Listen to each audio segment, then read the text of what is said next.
We welcome back to the Meeting House a very well-respected author and historian, Philip Dray, a friend of Old South. Mr. Dray is the award-winning author of At the Hands of Persons Unknown, Stealing God's Thunder, and Capital Men. Today he shares his latest book, There is Power in a Union. In it, he outlines in incredible intimate detail and narrative the story of the American labor movement, and he examines how it has impacted the greater Boston area. Please join me in welcoming Philip Dray.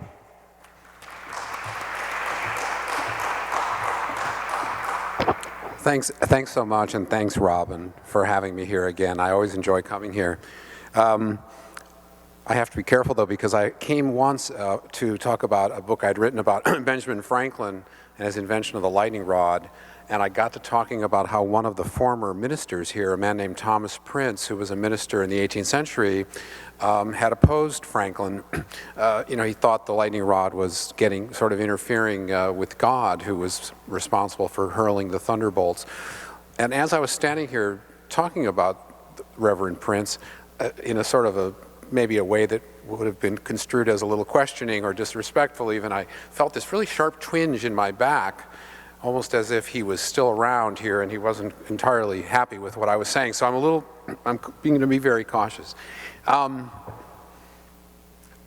This is the first, to be honest, the book I wrote about the labor movement just came out the other day, so this is the first talk I've given. So I usually try to just to speak off the cuff. I may have to refer to some notes as I go, because I'm just sort of getting going on this. But I guess a good place to start would be to just talk about why I wrote the book. I was motivated really by the fact that it seemed to me as if labor history has been neglected in recent years to a great extent.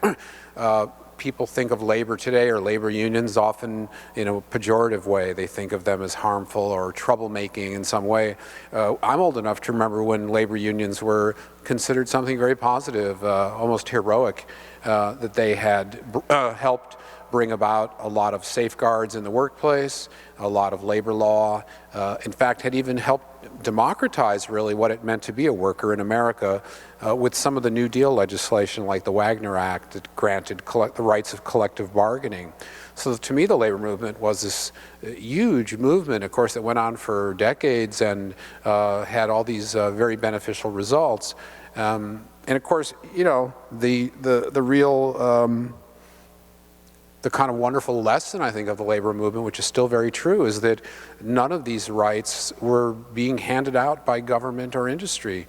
These were things that all had to be won by the labor movement. We're talking about millions of people, workers who struggled, who fought, and many died even. There was, especially in the 19th century, a lot of violent conflict between labor and capital. And so ultimately, I think that's a lesson that's still worth knowing, which is that in America, just like the civil rights movement, women's rights, gay rights, these things are not handed out. The people themselves have to organize around them. Of course, it goes without saying that organized labor is sort of a low ebb right now. I think we all know that. It's because of a lot of things over the past, say, 4 decades or so, the advent of new labor-saving technology. You've had sort of some self-inflicted damage from the labor movement itself in terms of becoming sort of too much like a big business, very notable corruption scandals.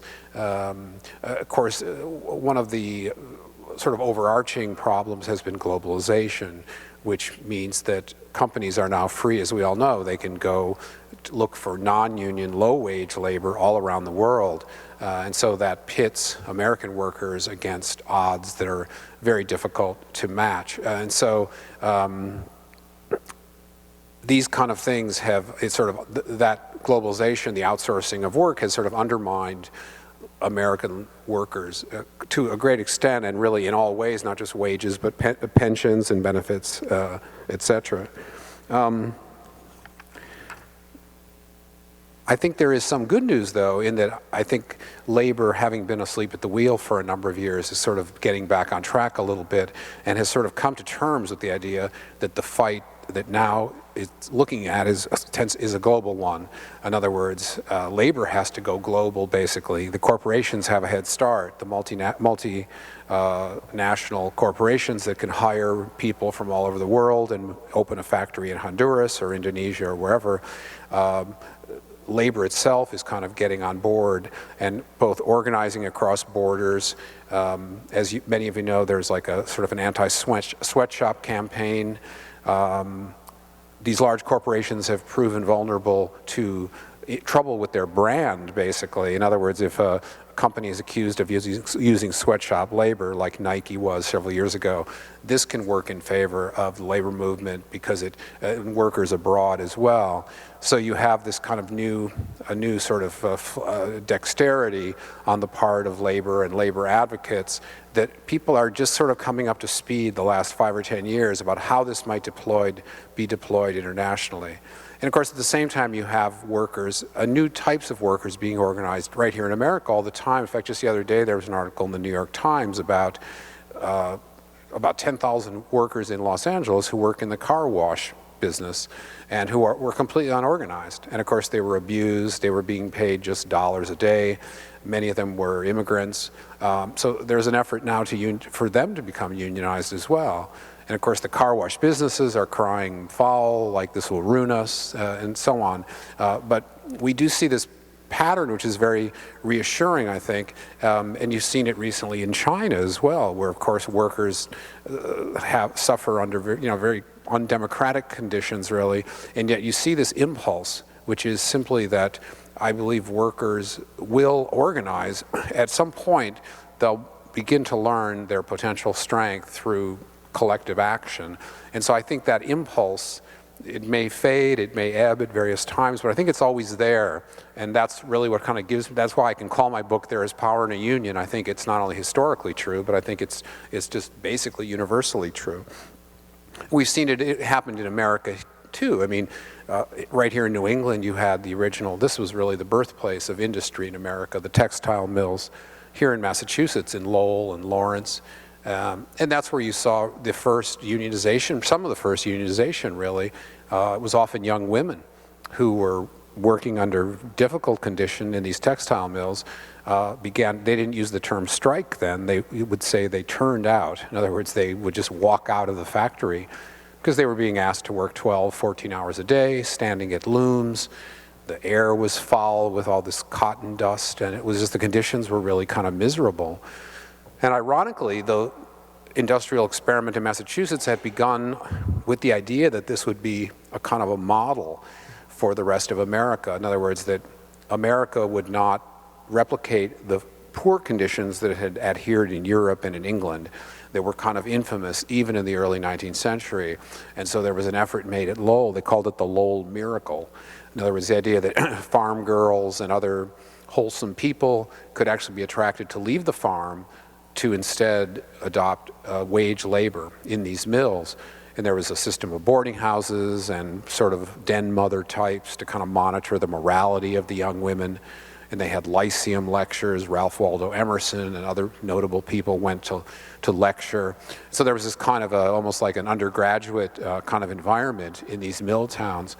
It didn't last all that long. By the time of the Civil War, the workers had awakened to the idea that they were really just being sort of treated as cogs and very brutal conditions, and they organized around what at that time they called the short hours movement, or the 10-hour movement, a movement to reduce the number of working hours to 10 hours a day, which still seems like a lot, but to them would have been a great relief. And so that was kind of one of the first organizing impulses for American workers, the idea that part of having a job is the idea that our wages are supposed to allow us to enjoy life a little bit, have time for leisure, and even to buy the money to buy the things we ourselves make. So New England really can sort of proudly claim that tradition. I think another reassuring thing is that labor has always been able to, it has shown itself capable of reinventing itself. In other words, just as now we're in kind of a dip in labor activism. We've gone through this before. There have been various periods when labor has to transition from a sort of local to a national movement in the mid-19th century. Then it sort of transitioned from trade organization to industrial organization, and on through the ages following technology and business organization. The current transition I think is an enormous one, obviously, but with the help of something like the internet and various advocacy groups. And I think also what's important nowadays is the idea that labor movement, as we think of it, it'll never quite be the same, because I think now it inevitably runs up sort of and conjoins with human rights issues, the environment, women's rights, education, because in a lot of these other countries, the developing countries, those are really a lot of the issues as well. It's not just wages and hours and benefits, traditional labor issues, but also more of these kind of human rights issues as well. So hopefully that movement can take some inspiration from what passed right here in America. I'll just mention briefly some of the, when I was working on this book, I thought of it as labor's greatest hits, basically, because it was, I kind of tried to revisit a lot of the highlights of the labor movement. I already talked a little bit about the Lowell miracle and the idea that America could do better. One very important event that occurred right here in Boston, actually, was in 1842, a famous, the Massachusetts Supreme Court case, Commonwealth versus Hunt. And what that had to do with was, up until that time, labor unions were illegal. They were considered to be conspiracies against business. And in this landmark case, which was an enormous breakthrough for unions, it was decided that no, unions are simply that workers should have the right to compete in an organized way in the free market, just as the way as companies would often form conglomerates, that kind of thing. So Commonwealth versus Hunt right here in Boston in 1842 was a very important sort of a leaping off point for labor organization. Another real galvanizing thing was the Civil War and the cause of abolition, because very appealing to workers was the sort of founding motto of the Republican Party of Abraham Lincoln was free soil, free labor, free men. The idea that the westward expansion of the country would involve free labor, not slave labor. And so that, even though maybe not every worker in the Northeast was an abolitionist or believed in equal rights, probably many didn't, but this appealed to them a great deal, the idea that the westward movement of the country would be a place where there would be free labor, not slave. And so it generated a lot of momentum, a lot of sympathy for the northern side of the Civil War and for Lincoln's election as well. The war, of course, really kind of had the effect of sort of turning America into a nation. In fact, that term, the nation, even the magazine, The Nation, started about that time. It was an idea of in other words, sort of breaking away from a kind of regionalism. And you saw the beginning of the sort of large national railroads, the Union Pacific, the Pennsylvania, and so on, the Baltimore and Ohio. And so labor had to react. This is, again, one of the transitions it had to deal with. It had to become national as well. And so this was not easy, but you had various organizations, the Knights of Labor, the National Labor Union. These were kind of hard-scrabble, grassroots organizations that had to organize a lot on foot.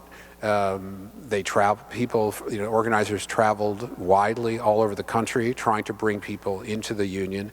One thing that began to occur to people as an important kind of change, really, was an idea that had informed the early part of the 19th century, that work was simply a way to kind of make your way until you yourself could become a capitalist or business owner or whatever, began to seem unrealistic. And people began to think of themselves more as workers and to sort of confront the fact that they would have to deal with this reality, that to be a worker could be more really a sort of a permanent status. And so in that way, they sort of galvanized them to organize more stridently and to try to take a firmer stand against the corporations, which had shown themselves to be very sort of uncaring toward the workers. As the corporations got larger, they often became more cold, and sort of dispassionate toward their workers. Any pretense of sort of patriarchy or anything like that began to sort of fade away. And the real breaking point for this came in 1877, what is known as the Great Upheaval, which involved a nationwide railroad strike. It's not particularly well known, but in its day, this was considered a real important moment. Basically, it was that the rail workers of all the nation's railroads were terribly mistreated. Not only was the pay irregular, but the injury rate was extremely high. They would say that if a railroad person who had all their fingers was a real rarity, because a lot of the measures, the safety measures, were practically non-existent on the trains. Men were forced to work 12, 14-hour days in all kinds of weather. And so there was a lot of bitterness among the nation's railroad workers. And the real sort of stroke of genius, in a way, which this strike was completely unplanned. It was not, there was no real organizing agency for it at all. It was very spontaneous. People were just fed up with being mistreated. And the strike began in the summer of 1877 in West Virginia and quickly spread all around the country. And what the workers quickly saw was that, just like the railroads, who had this kind of national network, the workers, had the ability to stop the network. Because the thing about a railroad is that once you stop some choke points on it, you've basically shut down the entire railroad. And this came as of course, to workers, this was a kind of exhilarating feeling. To the press and to industry, it was a moment of real panic and fear, because they understood for the first time that workers had this ability to completely shut them down. And so there was a tremendous amount of damage. A lot of people were killed.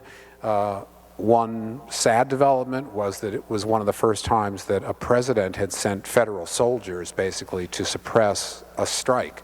And this is what happened. Rutherford B. Hayes, who ironically had just withdrawn the federal troops from the South at the end of Reconstruction, now sent them to Pittsburgh and Chicago and places like that to put down the rail workers and their supporters who were vandalizing, burning the depots, confronting local police and that kind of thing. So it was a very bloody affair, and out of it came, the only good thing that came out of it was a sense among reformers and some people in the press that the spirit of laissez-faire, the idea that free market, anything goes, it's everybody for themselves, was not really working. And that you had these kind of mobs of people in these urban areas who could be easily animated to destroy, to turn against authority, and that this had lent itself to all the civil commotion that had accompanied this strike. So that was kind of an important turning point, the late 1870s. Another real key juncture was the Hay Market Riot of 1886, which occurred in Chicago. This started out, it was interesting because the urban areas of America at that time, of course, had large immigrant enclaves. And one in Chicago, there was a large German enclave, and there was a very vibrant class of people who called themselves anarchists.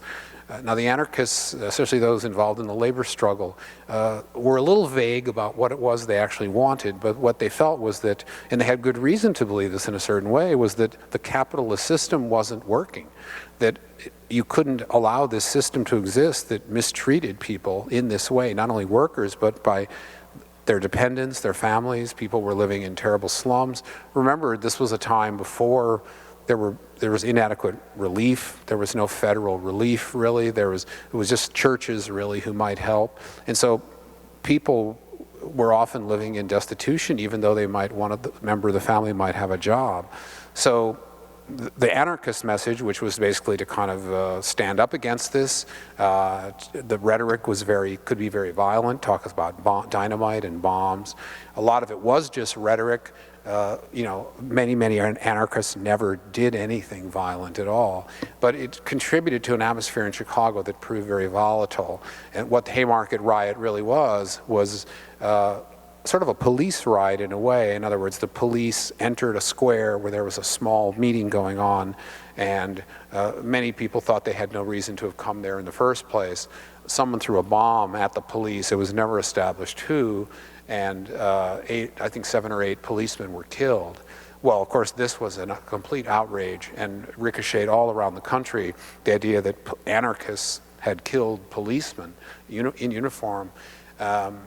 And so this was a kind of a staggering blow, and overnight turned anarchists into a dirty word, sort of like terrorists today, I guess.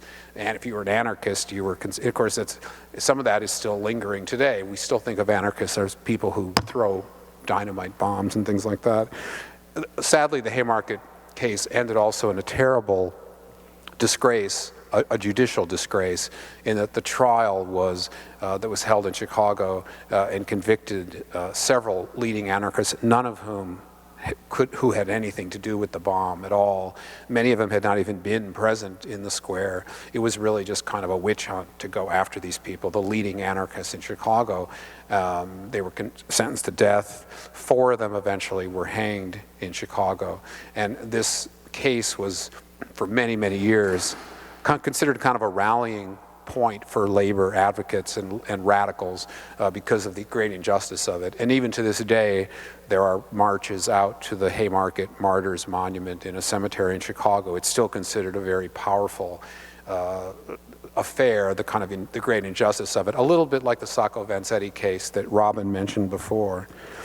Another effect that the Haymarket Riot had on American labor was that it tended to split it into two, I'm generalizing a bit, but it kind of split it off into more conservative unions like the American Federation of Labor, which we all know today, even the AFL, who felt that posing as radicals, threatening to throw bombs, all this stuff was sort of meaningless, and that really what labor unions should do is focus on concrete issues like wages and benefits and things like that.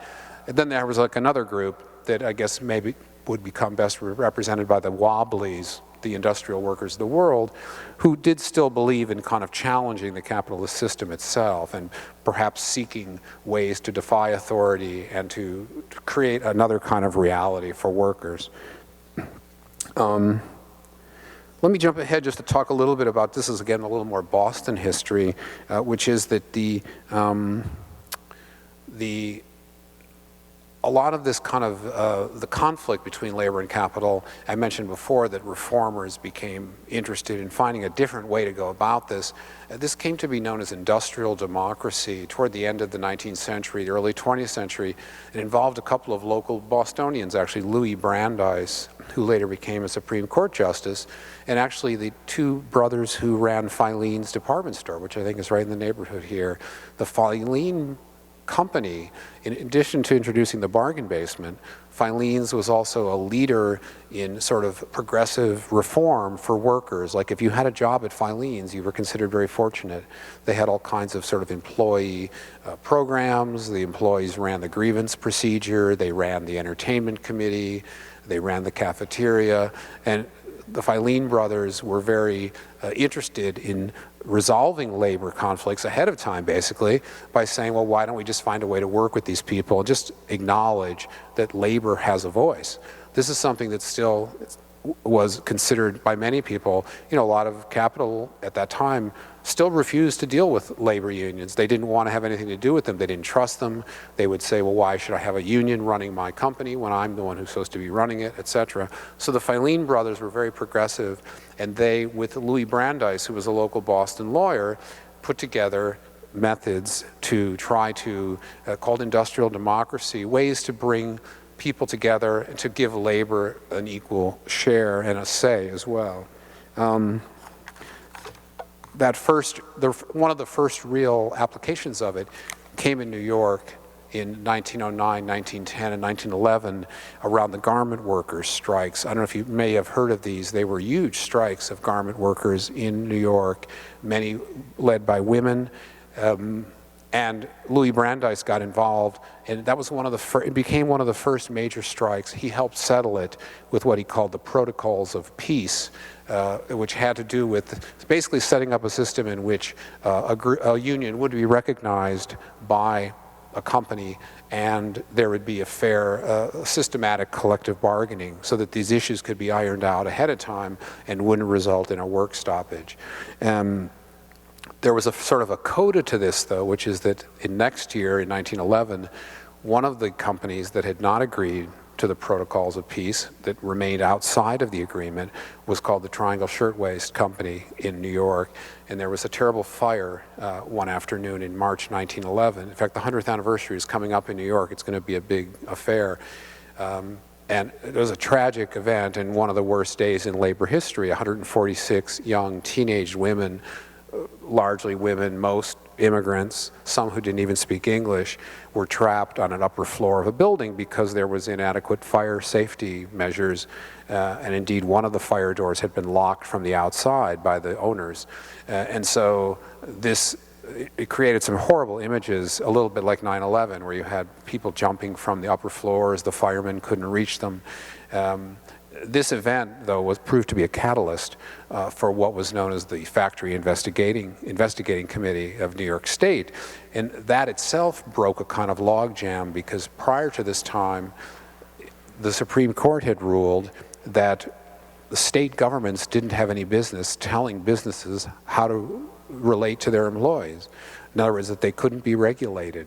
And so they called this liberty of contract, and it was a very important article of faith in American life overall, and we're all familiar with it too, the idea that nobody tells us what to do, basically. We're all individuals, and that the government has no business coming in and setting up regulations, recognizing a union, or anything along those lines. And so this had proved, of course, devastating, because it meant that corporations might be recognized as individuals and given individual rights. And the government said, well, you deal with these workers, it's up to you to resolve these issues. Well, the Triangle Shirtwaist Fire sort of brought that to an end, because then the people realized and demanded that the government had a role to play in this. Government had to step in, because otherwise businesses were too cavalier, they were too profit-oriented, they weren't going to protect the workers. And so Triangle Shirtwaist proved to be this real important moment, a change, and a lot of people, it's often said that that was kind of like a rehearsal for the New Deal a little bit. The New Deal, of course, I'm referring to, it came in the 1930s when workers' rights were more fully recognized than at any other time. I think it's probably more fair to say that a lot of things that went on from the time of the 1877 rail strike forward, bit by bit, people were becoming aware that something had to be done from the top down, from the government, to kind of normalize worker-capital relations so that it would be both fair, there'd be a sense of justice, and also so profitability and productivity could continue as well. Because that's another thing, a lot of companies themselves began to realize that strikes were counterproductive for them too. It didn't do them any good. It was a big mess, bad publicity, they couldn't produce anything. One thing they actually began to do, especially in the 1920s, was they started something called the company union, which is still kind of a problem today, where you have these unions that they're for the workers and maybe run by the workers, but they're basically established by the company. And so labor, the real labor movement has never been very happy about them, because they're not independent. They inevitably end up reflecting the wishes of the corporation. You did see also an outburst of radicalism around the time of the First World War and shortly after. You know, capital and the press and just American opinion itself has often tarred labor as radical. This goes back to the middle of the 19th century. When the Paris Commune occurred in Paris in 1871, people here began worrying that labor agitators were somehow connected to that. They must be communists. You had the Molly Maguires, who were sort of Irish brigands who lived in the hills of Pennsylvania. They were considered to be labor radicals as well, and outlaws, and on it went. So you can imagine, after the Russian Revolution of 1917, then when you started having labor problems back here in America, there was a suspicion that this must be also a way of Bolsheviks infiltrating the United States. You still had sort of these anarchist cells active. And so in reaction, you had what were known as the Palmer raids. In 1919, after A. Mitchell Palmer, who was the Attorney General of the United States, and he basically decided to bust a lot of these unions and radicals. A lot of people were collected and actually deported, put on a ship and sent back to Europe. and the Wobblies were broken up. And so it was kind of a very reactionary time, very difficult time for labor. One last thing, I think we're running out of time, so I won't go too much further. I know we could go on, but I know we probably want to get to some questions. I'll just mention really quickly the Boston police strike of 1919, which many of you might be familiar with. That was part of this same kind of moment when people were so frightened of outside foreign influences in America, and the Boston police at that time didn't have a union.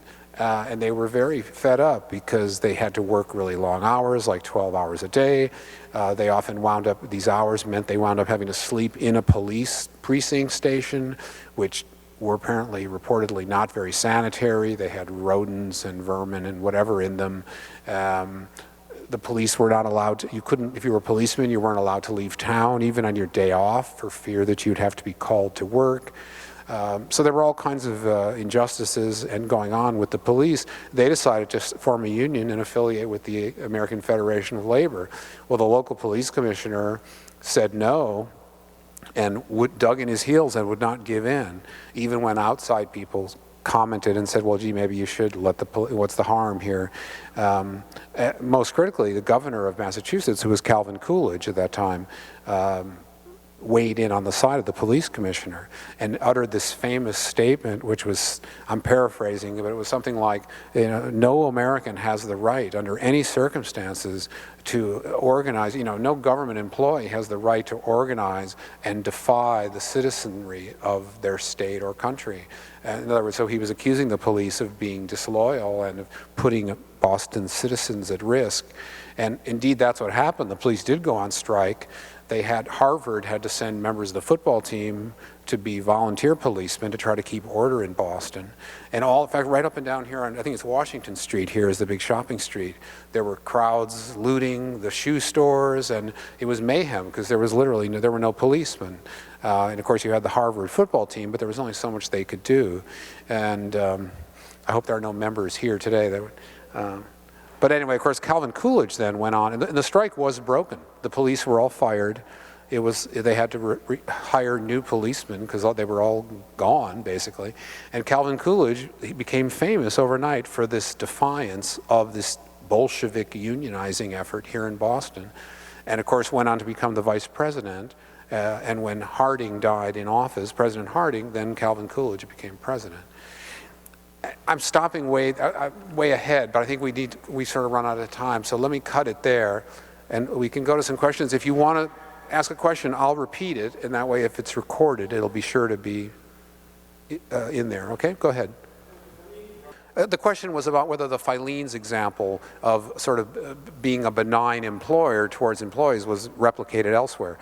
The 1920s, in the 20s especially, which was kind of a boom time, allowed a lot of companies to show largesse toward their employees. And there were a lot of famous ones, the National Cash Register Company in Ohio, even U.S. Steel got in the business of giving benefits, vacation, sort of trying to be kind and brotherly to employees. So the Filene's they actually, they set quite an example, and it was replicated. The other shoe dropping, though, however, was when the Depression hit. Then suddenly all this, the companies couldn't afford to be so generous anymore.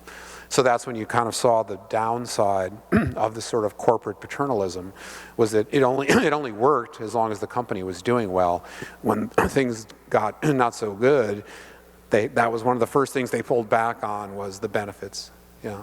Good point. She's mentioning the fact that the anarchists were not always so innocent, and they actually did a lot of harm. In fact, and she's right, in fact, perhaps the most notorious thing they ever did is they bombed the home of A. Mitchell Palmer, who was the Attorney General of the United States. So in some way he couldn't be blamed for his campaign because he himself and his family had been personally targeted. But it's true, there were anarchist bombings in Boston. There was a huge one in New York on Wall Street that killed about 25 people, actually, in 1920. So most of this activity came from, there was an Italian anarchist cell headquartered in Brooklyn, New York, called the Galliani cell. They were responsible for a lot of these crimes. And the truth is, Sacco and Vanzetti, who were innocent of the crime of which they were accused, were actually not they weren't as innocent people overall as maybe history has construed. In other words, they did belong and they did have associates in this Galliani faction. So even though there's no evidence that they ever set any bombs, they were in league with some fairly dangerous people. Anyone else? She's making the point that in the Sacco Vanzetti case, the issue really was that not so much whether they were guilty or not, but rather that the justice was miscarried. The system of justice that tried them was in error. And that's actually, I'm glad you raised that point, because that was very true of a lot of labor-related cases, where this happened also in Salem, Massachusetts in 1912, where the leaders of the famous Bread and Roses strike, were arrested on sort of trumped-up charges that they had murdered a worker, which didn't make any sense anyway.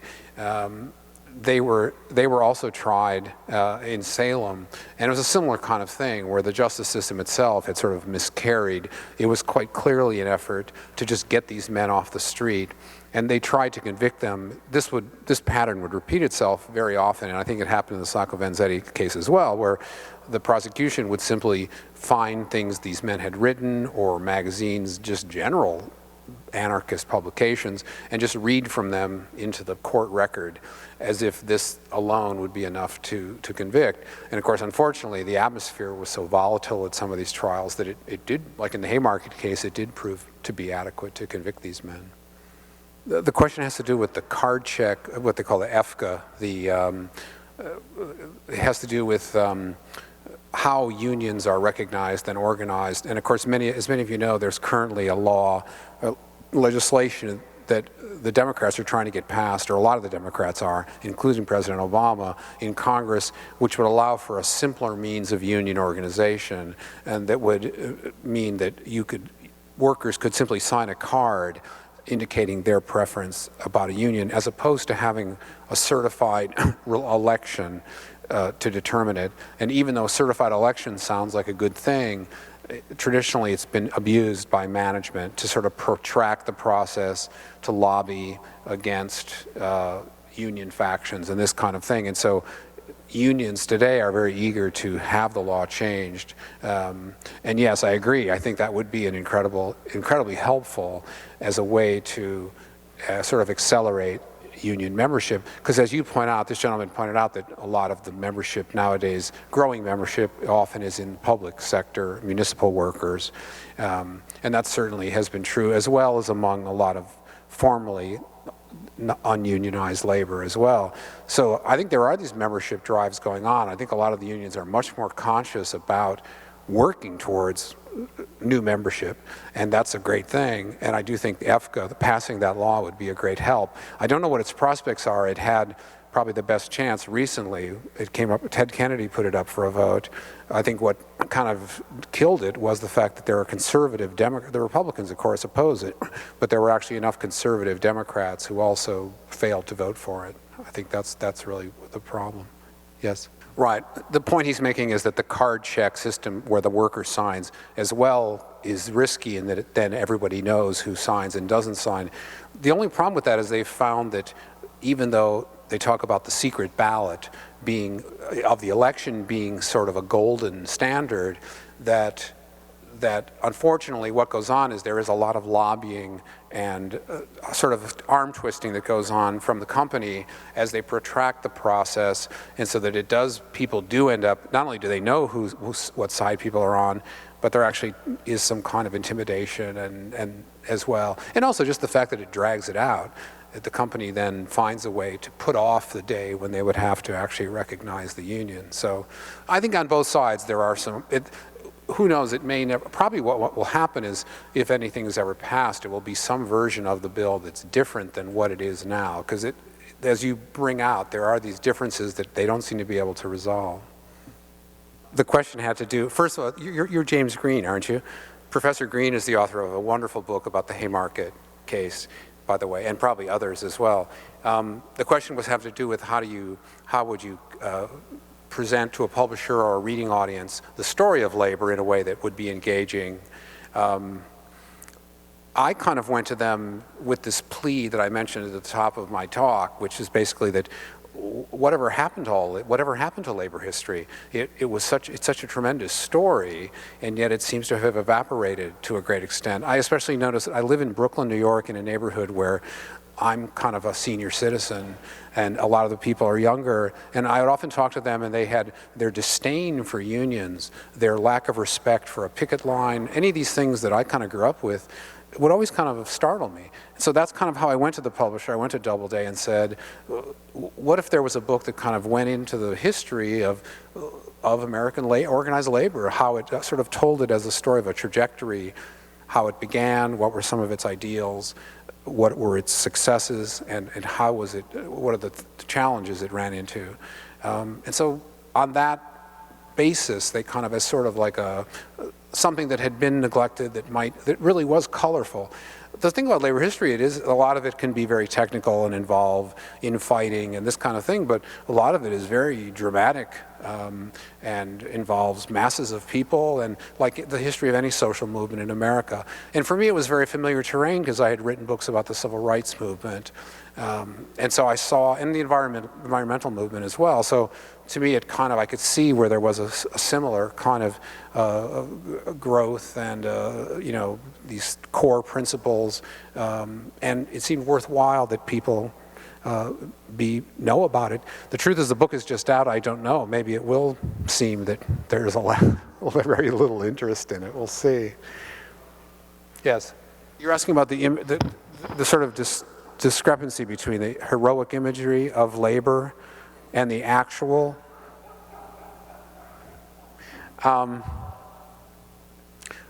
All I can say, I guess, is that labor, that labor has had image problems, I think, is indisputable. I find that I mention labor today and people still remember Jimmy Hoffa. That's like half a century ago. Jimmy Hoffa, of course, the famous leader of the Teamsters, who was a national disgrace. People link his name to the idea that unions are corrupt. So yes, I don't know exactly. The only thing I've thought is that labor, I think for every news story about a corrupt labor union, there are probably 100 union locals that are completely on the up and up and operate legitimately. And also, I think that like any institution in American life, as we've seen, everything from sports to the church, Congress, big business, obviously. So in a certain way, labor, you have a lot of money in a fund, you have charismatic leaders who may or may not be accountable fully to their membership. So yes, of course, there are these things. I think sometimes that labor is held labor is held to a very high standard, I think. Maybe because it's asking for something that's considered sort of pure in the form of sort of economic justice and social revitalization. But that when you have large organizations of people and a flow of funds, I think these things will happen. Yes. Thank you. Yes, she was making the point that losing the unionization impulse, losing the ability to strike, is what you're saying is sort of a loss for the entire community. Yeah, exactly. No, I think that's very true. I think that sort of goes without saying, that having the workers being able to have a voice to defend themselves, and then by extension the rights of other people in the society as well, is a really important integral goal. And so, I think we've sort of seen lately, I think we've all experienced that in the last 5 or 10 years, this sense of the corporations have sort of run away with things. No one seems to be able to rein things in, whether it's financial problems or one thing or another, or oil spills. You have the sense that they're, who's in control, basically. And so I think unions historically provided sort of a counterbalance to that. I would like to thank Mr. Dre for coming today. I know we have kept him over time. And I would also like to say, as a member of the reading public who has had a chance to read the book, it is a really wonderful book. I enjoyed it quite a bit. I think what is quite nice about the book is it is a book of characters and really remarkable, intimate stories that take such an epic topic and bring it to such a personal scale. So I do think you will all enjoy this book quite a bit.